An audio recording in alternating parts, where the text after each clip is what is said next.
Okay, so I think we're live. This is going to be an interesting experiment. Are you there, James? Yes, I am, Carrie.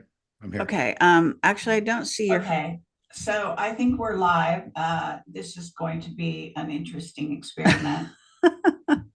Okay, hold on while uh, okay, okay, that's there's a delay, is what that means. Okay, I hope this works. Okay, no guarantees.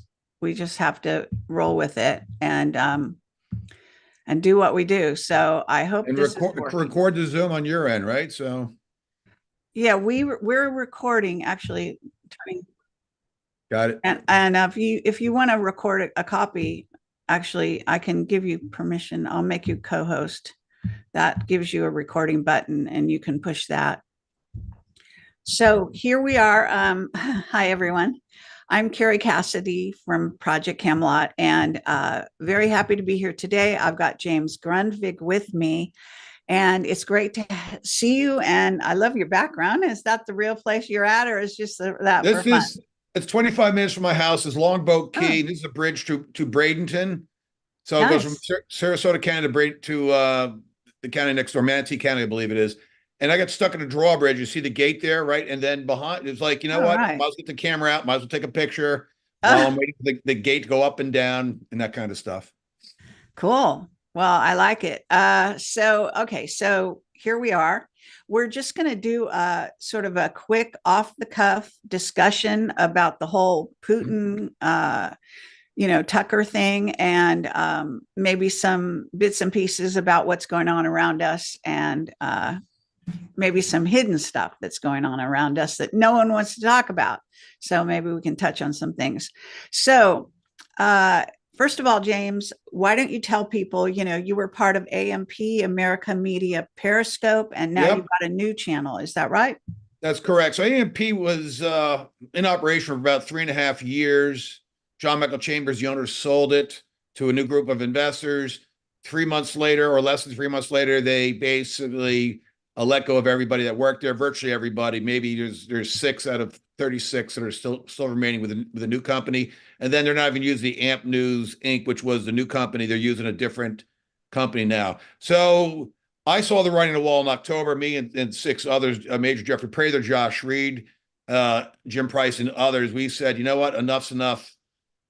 We saw the writing on the wall. They were going to take a steak knife, which was the cutting edge shows, like Josh, myself, Major Jeffrey Prather, Alexander Bruce, going to take the cutting edge shows, turn it into a normal knife, and eventually a butter knife, right?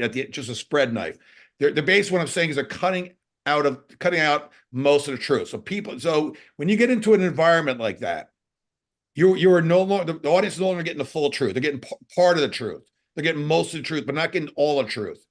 And Jesus never said, the truth will set us free. He never said the truth was going to be pretty or not horrific or not ugly or anything. He didn't say, never qualified truth. He said the truth will set you free. So I didn't want to be on a show or in an environment or in a company that wants to take away the truth, right? Whatever the truth is, sure, we have to present to the audience in a certain way, right? We're not using F-bombs and all this over emotional reaction. But other than that, we got to tell the truth. This is the only way to wake up people. And this is what this is really about. So I'm like, I'm not going to be part of a watered down, political content station or media. It just didn't interest me. So I left in October. I wasn't fired. I wasn't resigned. I just never signed a contract with a new company. I said, see ya. That was the end of it. So I'm glad I did that. And now I'm at Right. decentralized.media with Josh Reed. Right. We're going to launch that platform probably in a month or so. It's been a little while getting the bicycle going, but we're doing something. We're reinventing media. We're not going to be legacy media or mainstream media or big media. We're going to completely reinvent media, which makes it almost impossible, not quite impossible. It makes it very hard on the globalists to censor us, to take away our monetization streams. And it's sort of like blockchain. You decentralize a lot of the viewing, the money incomes, everything, and that prevents them from taking full control of us. Yes, I think that that's smart, and obviously you're something of an intuitive. I know that you make a lot of those quick decisions. Like I hear you mention things in passing, and I think you know what, you're a little like me because you see the writing on the wall before other people do, right?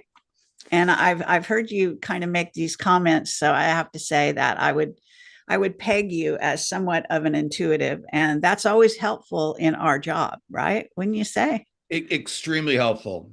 Yeah, I have an autistic son for the audience who's 24 in spring. So I'm been taught by him growing up with growing up with him, right? And he's nonverbal, so communicating with him in different ways. And so I became an extremely good observer, and I'm very intuitive with him. And that just that actually that skill I've honed, I guess, has applied to other things in life. Right, as it will. So let's get down to the nitty gritty here with Tucker and Putin and this very interesting dynamic that's going on with Democrats saying that he should be thrown up on charges of espionage and all kinds of insanity. I mean, I don't even know where Uh, this stuff comes from. I mean, can you just can't make it up, right? Being a no. journalist, you're not what an American journalist not only can't tell the truth in our country, but you can't tell the truth in another country, and you can't go to another In country and fact, interview Tucker is somebody. just doing what a journalist is supposed to do: ask questions and let the person the interviewing tell their form of the truth, or their version or their vision of the truth. It is remarkable. He's just interviewing somebody, Yeah, it's right? How many insane. I times have the mean, mainstream media gone into prisons and interviewed murderers and serial killers and all that stuff? Please, this is such hypocritical nonsense. And by the way, there's got to be at least a dozen other mainstream media, big media journalists that have interviewed Putin over the years. oh So yeah, Tucker's not the first. This is just totally ridiculous. But yes, what's really happening? The mainstream media has had a false, completely 100% false narrative for the last 4+ years on COVID, the vaccines, on the war in Ukraine, on the economy's health, and all of it, all of the major issues. They've been lying. They've been gaslighting. They continue to do this. And what they're freaking out about is if they get 100 million views. Oh, by the way, they had 100 million views last night. People in the West, not just the United States, but people in the West are going to say, hold on, I've been listening to this media garbage, right? This propaganda for 4 years. And now right, Putin's telling me, and suddenly Putin is feeding little red pills. He's planting seeds in everybody. Some people will like, wow, right away. Others might not get it the first time to listen to Putin, but until next week, they'll start waking up and start questioning the mainstream media. And that is what they're scared of, because the collusion, not collaboration, collusion between big tech, big media, and big government is coming to an end. It's being fully exposed. And when that happens, people will then connect the dots to all of their own personal issues, right? Whether they're vaccinated, that's a personal issue, or unvaccinated, but got shedded on, right? right. Oh, I'm getting my financially, I don't have buying power anymore due to hyperinflation, due to the Biden inflation, right? They start connecting the dots. Oh, we're in wars. We weren't in wars with Trump.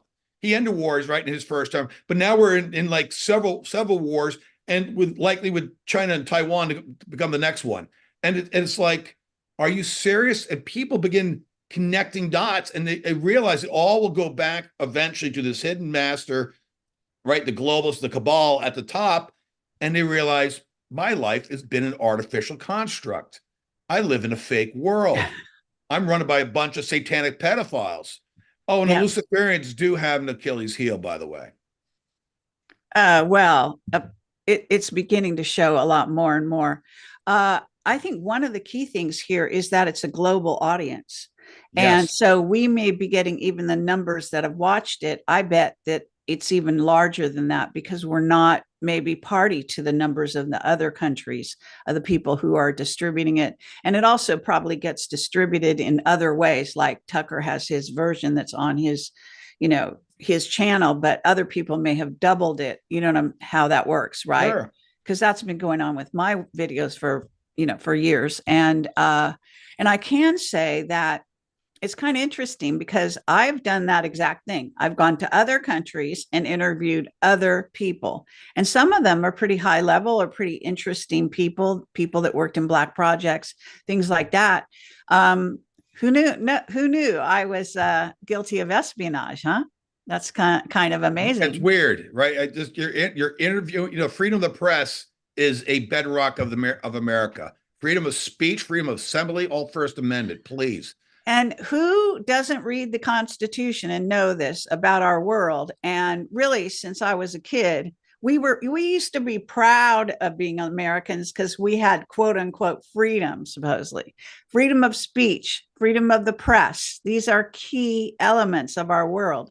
And suddenly the Democrats don't believe in that. They don't want it. Well, I The got a place for rhinos them. I don't think want that it. they should move to China or, some Soviet satellite country under a dictator.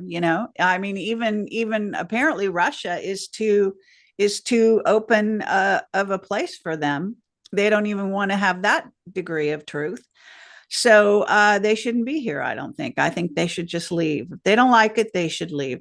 And speaking of that, now Trump won at the same time he gave his winning speech over in Nevada, right? Yesterday, Yep, same time. he did. Okay. And so that was an interesting juxtaposition, right? That was going Correct. on at the same time. Not sure why they did that. Okay. Not Oh, well, sure. Tucker's was 6 p.m. Eastern time and it ended at 8, right? The 2-hour interview, Okay. right? And then Trump was a little bit after, I believe. So All right. So there timing should is have really, been really interesting. Keep going. not a complete Well, it wasn't overlap. entirely, they weren't overlapping each other, I don't think. And if Okay. it was only by a few minutes. Now, there were a number of little tidbits that went on with let me say this. I think it was a relatively stay safe, let's meet, let's get along, let's go Yeah, but explore some of there these was, topics. right, they didn't talk about the biolabs. And my suspicion on that is, I believe, they had probably both sides have a discussion of what they're going to talk about, what they were not going to talk about. They Yes. didn't talk about the biolabs in the sense that that is going to be strategic timing with the American White Hats when they come out and they reveal all of the globalist biolabs around the world and what they were doing. So I think Putin has been strategically sitting on that information and they're waiting for a certain day in the near future when they're going to dump it along with other intel dumps over here with Trump and other places around the world. That's just my opinion. Yeah. Well, no, I really thought that it was interesting. I think it was worthwhile to allow Putin to do his sort of meandering, his covering the historical background, to Yeah. to slot in some very important points he had to make about the fact that he didn't start the war with Ukraine. And even one comment he made that I liked was when he said it was really more of a civil war than anything else. And I think that's very interesting because what do we have here in the US? We're having a civil war. It may be a softer civil war. We don't have, tanks and guns yet, but at the moment, but it's unequivocal. We have a split. We have completely different points of view, but all of us are from, we're here in America. We're Americans, or we think we are, although I wonder But about those I others. think the divide that's created in America is really done by the politicians, particularly on the left, and by big media Yes, inflaming, right? I really think true. that's But where I think the divide is not as bad as we think it is once that may people wake be, up that to may the be, criminality at the top. Go ahead. but I do, now it is difficult, but if you look at chat rooms, if you look at they'll take something, they'll blow it way out of proportion. But it is the senators, it is Congress people around all of the different states that make a lot of these absolutely absurd statements, and then they get picked up by the press and they run with it, right? And this one about Tucker being guilty of espionage because he does the job a journalist should do. And in fact, more journalists should be doing this kind of on the road reporting. They don't do that anymore. I mean, No, they don't leave our shores. And even when they do, it's arguably even CGI. Nobody's over in Israel documenting the Gaza situation from one of the major networks, as far as I know. Maybe they're scared to death. Maybe they think they'll Well, get killed, but I that's think what's weird about Israel, was the same thing was weird about Ukraine. Part of it, part of the war we see on TV has been green screened. yeah, So it's very hard for us, sitting in the United States, us researchers, journalists, to actually discern what's really going on. It's not easy, right? We had the that's true. claim in the beginning that Israel had bombed the hospital in Gaza, in northern Gaza, and then you find out it bombed the parking lot and not 500 children were dead. So we had propaganda on that side. Then we had propaganda from the Israel side on beheadings of like 200 babies or something ridiculous, and that never happened, Right. right? And so it's very hard to discern what. And I've seen video of a photo shoot in a destroyed part of Gaza, and kids being wrapped in bandages, and like they're doing a filming of it. It's like, this is not real, but this is the way CNN's been operating for years. Yeah. I think all this needs to be exposed in a big way. As a journalist, it's an insult to my intelligence as well as my honor, if you will, because I have been an on the ground journalist, going to these places, interviewing people where they are, in their countries. And I think that's very valuable. I'm really glad I did it. And I look forward in the future to doing more of that. It's not always possible. You don't always have that kind of funding to make that possible. But any kind of curtailment of the press, and especially something that is alternative to the main dialogue that they want to have, to the programming they want to put out there. This is where they start showing, as you called it earlier, their Achilles heel. And they are exposing themselves over and over again. And media and censorship is, I mean, we have the border as the biggest issue, but for me, media and censorship is like right there at the top of all Those the are, I've issues. been saying this for years, the two arms of Satan, right? One is concealment, and Right. the other, and the other one's propaganda lies, right? And those are the Right. two tools. And one's big media, one's big tech, and they work in harmony. This is literally what's going on. Exactly. So when you look at the situation, why don't you?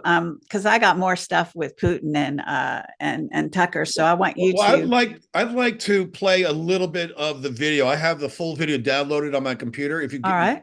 If you give me a screen share, I will play the middle part of it because I think Okay. it's fascinating. So the green button, you do it yourself. So Yep, I got it. Here I click go. that and see if we can get this up I here. can get it. It looks like we got the whole thing here. Oh yeah, 2.75 gigabytes of, where is it? Not showing up for some reason. That's really weird. Uh, That okay. Let me make sure I'll, you've got yeah. permissions. I made you a co-host. Okay. That yeah. It's just the one next to green button says multi-participants can share simultaneously. I think it's that button. Okay. So if you press that more than one participant, then I can probably do it. Let's see if that happens. If not, Uh, maybe the video is coded in a way that won't let me play it. But I got an MP4 on my computer. yeah. Let me I try it. don't. I've given you all the permissions I can think of. And it's the same thing. All right, it's not important. It's good for me to know this anyways. So the point is, there's one of the best parts that people go to like 58-minute mark of this, right? And Okay. there's like a 5-minute section between 58 and goes right over through 1 minute, 1 hour.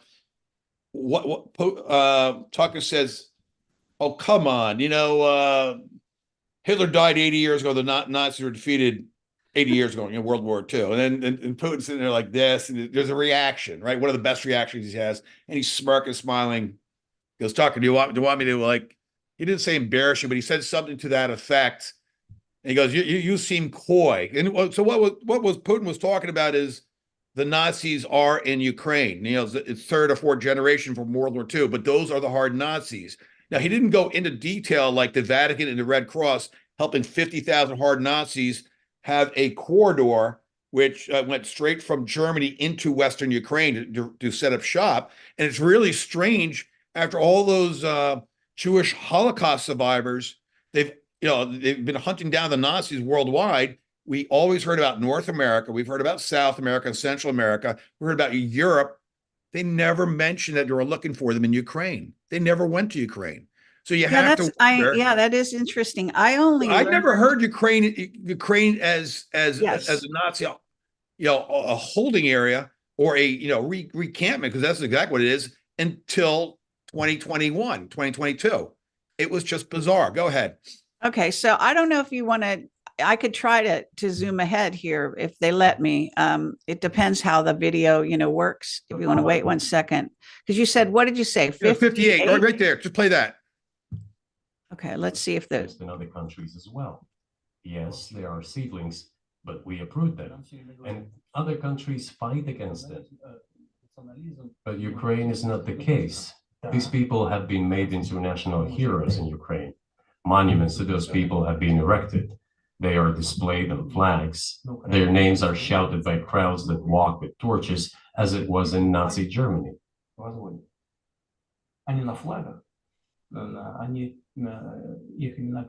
These were people who exterminated Poles, Jews, and Russians. It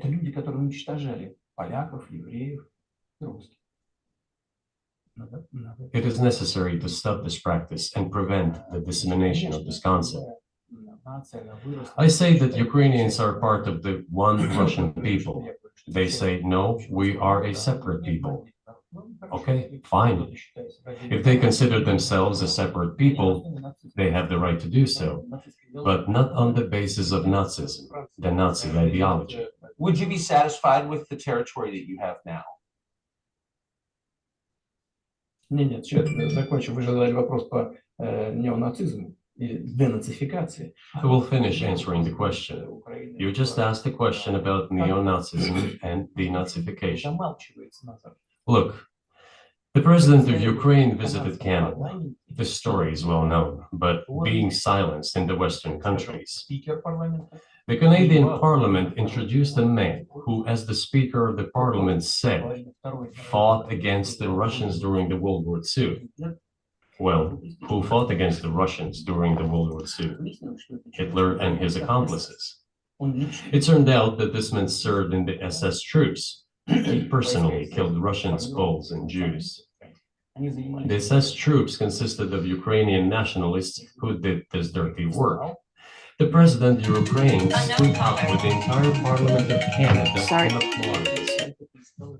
How can this be imagined? The president of Ukraine himself, by the way, is a Jew by nationality. Really, my question is, what do you do about it? I mean, Hitler's been dead for 80 years. Nazi Germany no longer exists.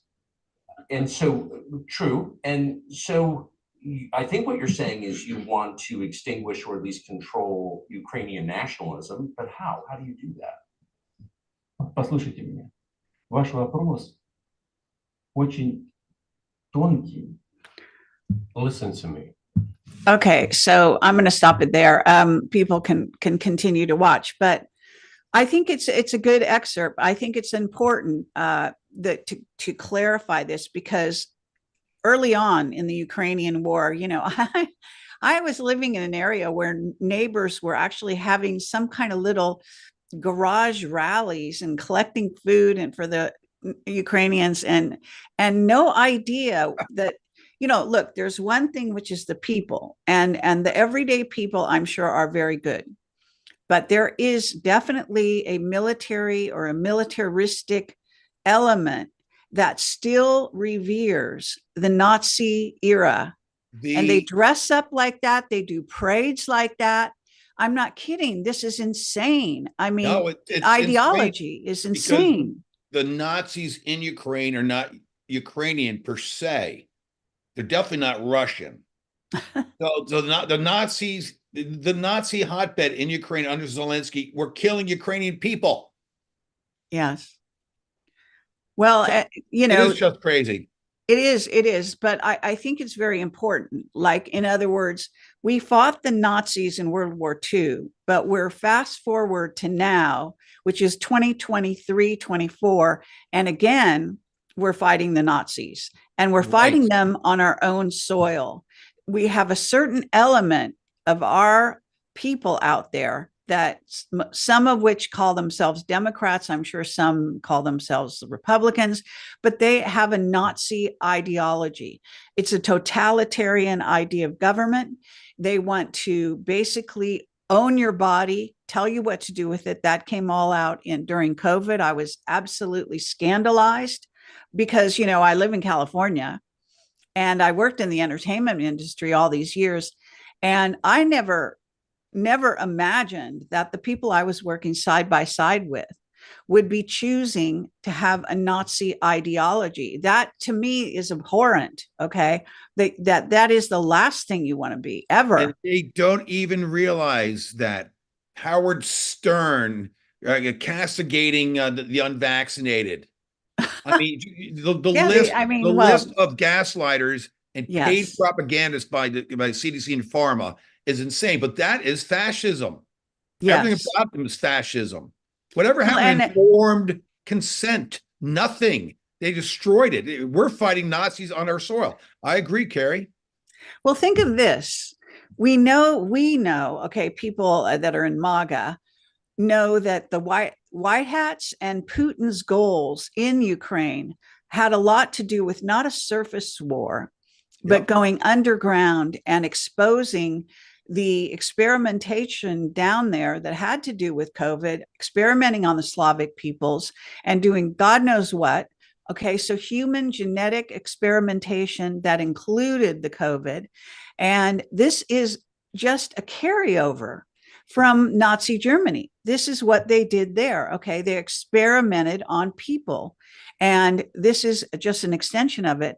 I think it's very suspicious that the whole Ukrainian war came to the fore around these biolabs and around the cover up, of course, and the human trafficking and the child trafficking and so on and so forth. And then this Nazi ideology, it's almost as if a large swath of Hitlerites, whatever their relationship was at the time, moved into the Ukrainian area and found that a great place to hide, and then started up with their same types of things. So this is what we're really fighting. We're fighting this around the world now. We're fighting this ideology. Do you want your governments to own and control you, tell you what to think, mind control you, continue with the propaganda that comes through the advertisements and you name it, right? Yep. Or do you want freedom of thought, freedom of press, things that we've always honored here, or I thought we did in America?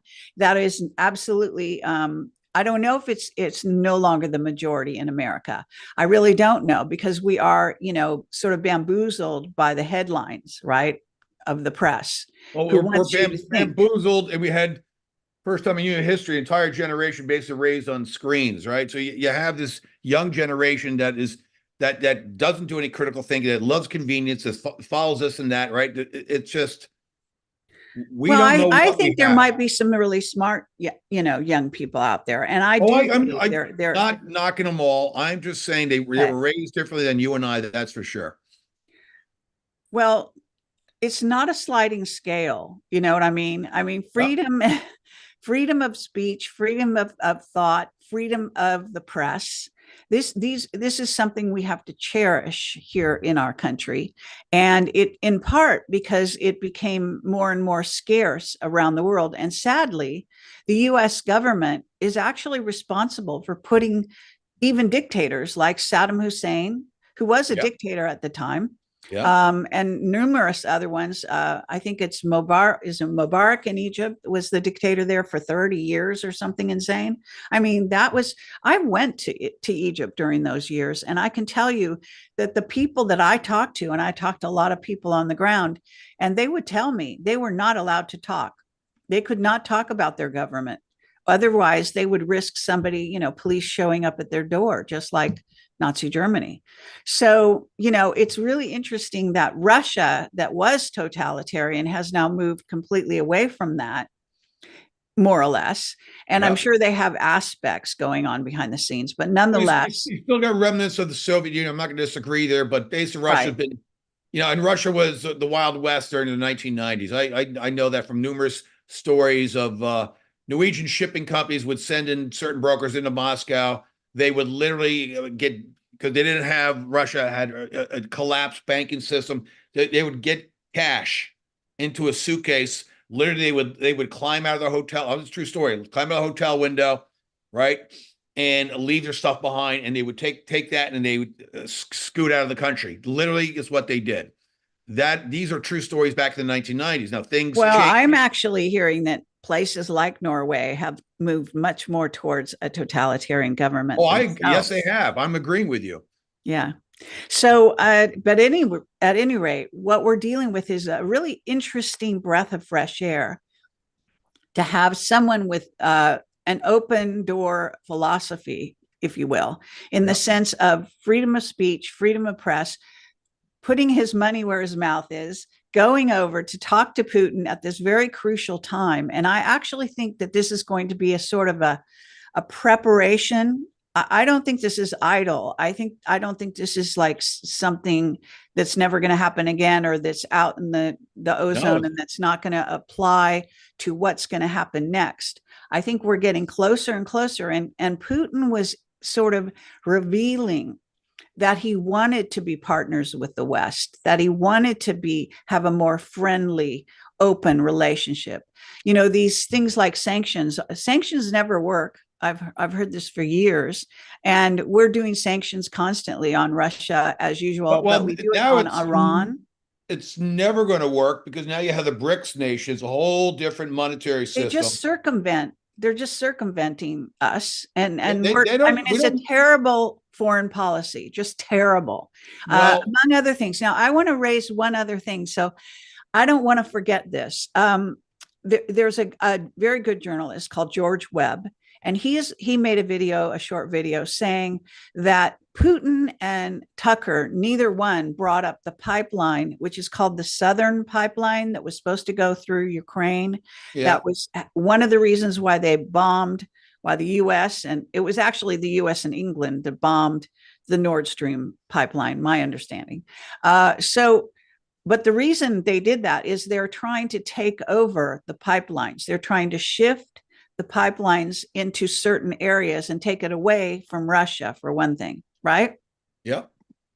No one talks about that. And it was interesting that was one of the topics that must have been chosen to be off the table when Tucker was there.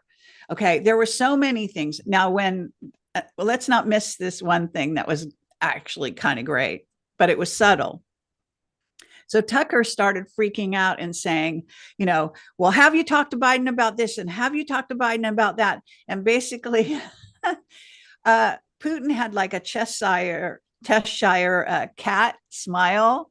And he knows that we know that this guy, Biden, is not even the real guy. The real guy died several years ago. He's just an actor. And he basically admitted, no, I haven't talked to him in like 2 years. And what he didn't say is that there's actually an audio tape out there. It was released by certain alternative journalists. I'm not going to name because people go crazy over this person. They're so controversial, but nonetheless, in it, he was on the phone. It was a transcript he was given by one of his, deep people that are in deep secret. And it says that Putin was on the phone with Biden the last time he ever talked to him, and he hung up on him. But right before he hung up, he said, "You're not president of anything," which was great. And it actually sounds like something Putin would say. So he's there grinning. And I don't know if Tucker has no idea about this, or he was just having to pretend to be part of the normal reality as part of his like agreement. Pretending that Hitler died 80 years ago, when Hitler, we know clearly wasn't killed then either. There's been leaked pictures of Hitler on a boat somewhere in Florida with Bill Clinton and Hillary. Really? Oh, I haven't seen that. Okay. Well, I know about the South American place. He was in Cuenca in South America, supposedly. Yeah. No question. Yeah. I have that on many good whistleblowers have talked about that. But this is not, see, these things that we're talking about, they're actually out there. It's not like these are big secrets, but for some reason, the sort of reality stance that Tucker had to align himself with, for some reason, I guess to reach, he's so used to trying to reach the mainstream, right? So he wanted to use their sort of way of looking at the world, if you will. But it was really great that Putin didn't go with it. He did not budge. And I was so happy to see that. He didn't actually tell you why he didn't talk to the guy. But, if you know what I know, that was as close as you could get without, blowing everything out of the water. I think maybe we're going to get closer to that now that the door has been opened to more of an open dialogue. And I think there was a really good give and take between Tucker. I mean, actually, Putin was not afraid to sort of nudge Tucker a little bit off his platform. Like one of the times he said, well, I know you applied for CIA, but you didn't get in, thank God. That's, you saw that, right? That was tongue in cheek, of course. No, I think it's literal. No, I know it's literal, but it's sort of like, with a smirk and a twinkle in his eye. Come on. They're basically both bashing the CIA at the end of the day, especially Putin, because Putin knows CIA is evil. Yeah, of course. But what I'm saying here is that I don't think Tucker was ready for that. I don't think. No, he definitely wasn't ready for that moment. I think that Tucker was caught a little bit off guard. He covered very well. Put on the spot. Yeah. Like bringing up an old girlfriend or partner or whatever. Yeah, whatever. Really? No, I think there were some moments that were worth seeing. I don't think it was just a throwaway. I think there was some revealing moments when Putin sort of emphasized that he wanted to be friends with the West, and he thought they would be greeted a lot better and nicer and treated better than they have been. Yeah. And really the role of NATO, and this is very important for the sort of Democrats, okay, to have the president of Russia basically saying in your face, these are the people that are pushing me up against the wall. And this is how they did it. And then he, gives you the historical background. And by the time you're done with it, you really have a better sense of Russian history even, which is not kind a of better clever. sense, but what was great about Putin was telling people we didn't start the war. Right, the 46 biolabs was like a red line for us, of course. But the Civil War you mentioned actually began in 2014 with the Obama, with the Obama in the Donbass, it's known. Yeah, there's no question about that. Yeah, and there were interesting. I don't know. Did you see? There's a segment that Tucker did after the interview. I put it on my Telegram. Have you seen that? I didn't see it yet. You got to see that. Okay, well, in it, he actually makes some disclosures about how he felt during the interview and things like that, and what he thought about it himself. But, he was careful. But at the same time, there's this idea that the so-called people that were supposed to come to the peace table were trying to use Crimea as a chip that could calm things down when it's completely the opposite. There's no way in hell, not even Crimea wants to be at odds with Russia. Crimea is like the home of their military, their shipbuilding, all that kind of thing. It's also, exactly. I happen to know, a secret place with 9 pyramids and some very anomalous, otherworldly portals and things that they've talked about, that I've got whistleblower testimony on. So that's like a jewel in the crown. It's not a bargaining chip, No. But this shows you how the West just puts their foot in their mouth, just even when they open it. It's just shocking. It's so all the West has left is NATO going to war with Russia. That's all they got. Because I think every day we're people also are waking up to the truth on Ukraine. You got a $95 billion package in our Congress again to help Ukraine. Oh, God. It's just like, when can we take our government, right? Let the people take the government and strip them of the clothes and leave them standing outside of the Capitol building. I'm serious about that. Yeah, I'm ready. When can they actually expose them fully? Yeah, Because they're so disgraceful. right? We got homeless people in the United States. We got a total invasion of the southern borders, and no money is being given to migrants, but not to American people. Really? To veterans, to homeless people, Yes. American citizens. Just totally disgraceful. What's going on? Yeah. Now, I don't want to keep you too long. I know you got to go. I got to go. But I wanted to, really touch on this. Maybe we can revisit it. Okay. Even bring a couple other people on and try to do a roundtable, and maybe Juan will come forward and have his things to say about it. But I think, I don't know. To me, it was a ray of light in a very dark sort of panorama at the moment. If you look at the world situation, and I do, however, I want to say that I think this is setting the stage for any attack that NATO does to get Putin into a situation where he has to threaten them with nuclear, whatever.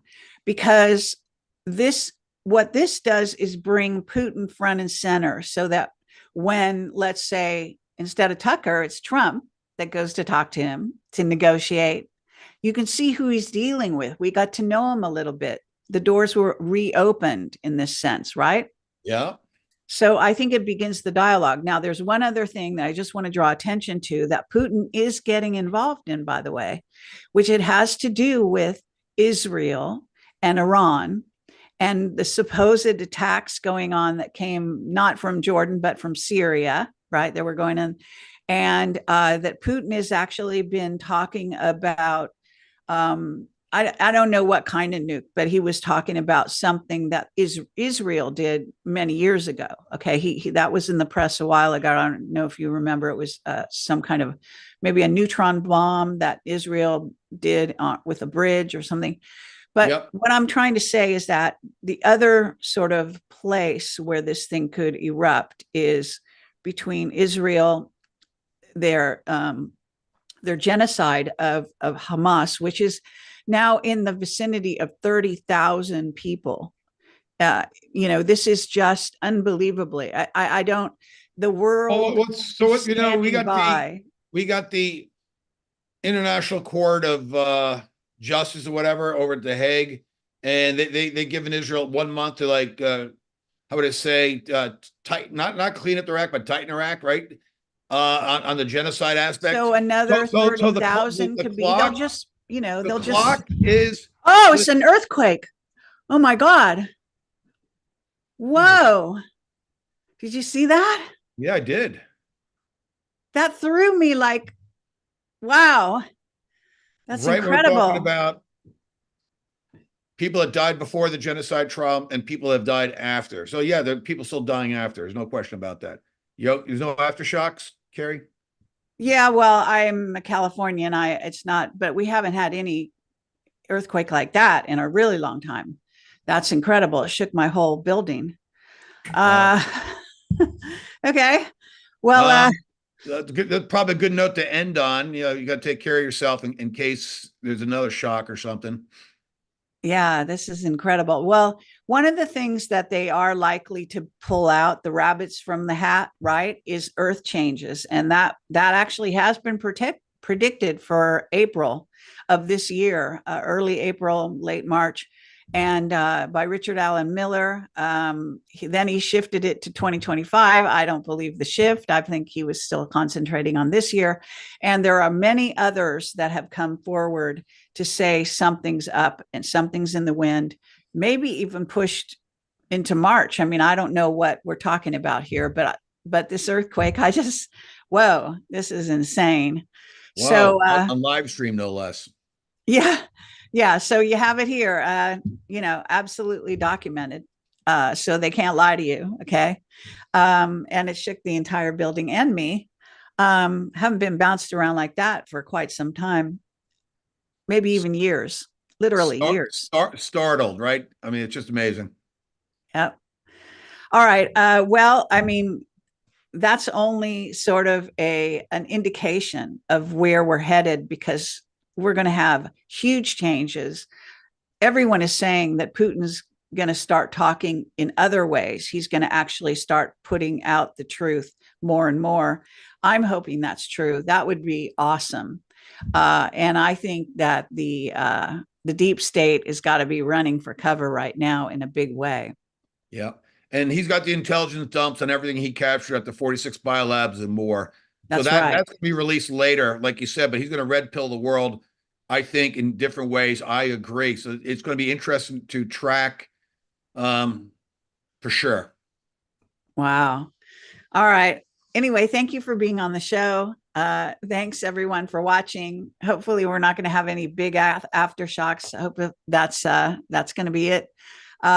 Annie, this is on YouTube, by the way. This is my remnant YouTube channel that just has a few videos. I'm experimenting to see what's going to get thrown off, what's going to stay on.